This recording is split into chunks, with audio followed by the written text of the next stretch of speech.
যাব একদিন আমি, রব নাই ভুবনে চিরদিন। এই নামটা শুনছেন আপনার মোবাইলে খুব নাকি? তাই আমি বলছি বন্ধুদের জন্য আমাদের। যাই হোক, হারিয়ে যাব একদিন আমি, রব নাই ভুবনে চিরদিন। সবাইকে একদিন মরতে হবে বাবা, আমাকেও যেতে হবে, আপনাকেও যেতে হবে।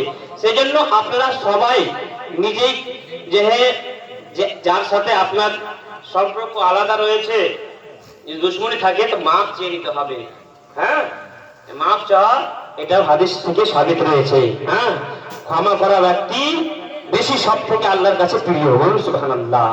তাই কি বলছেন কবি, হারিয়ে যাব একদিন আমি, রব নাই ভুবনে চিরদিন।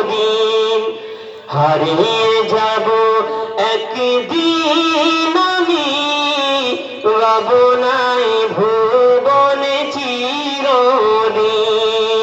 হারিয়ে যাব একদিন আমি, রব নাই ভুবনে চিরদিন।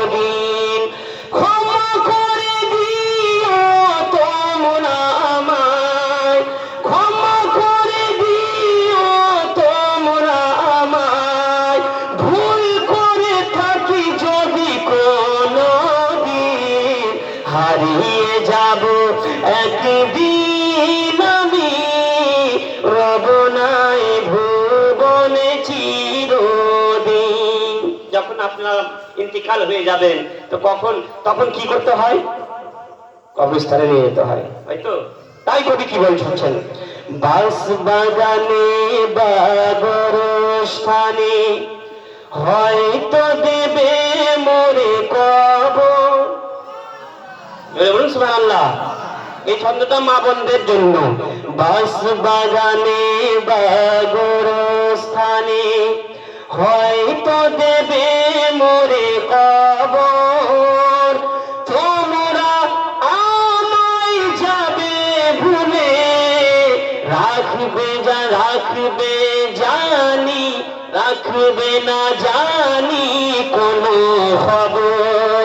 বাস বাগানে বা গোরস্থানে হয়তো দেবে মোরে কবর। তোমরা আমায় যাবে ভুলে, রাখবে না জানি কোনো খবর।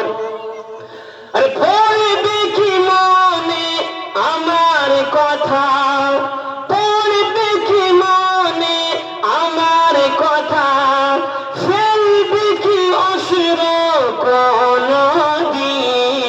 হারিয়ে যাব একদিন আমি, রব নাই ভুবনে চিরদিন। হারিয়ে যাব একদিন আমি, রব নাই ভুবনে চিরদিন। আসসালামু আলাইকুম।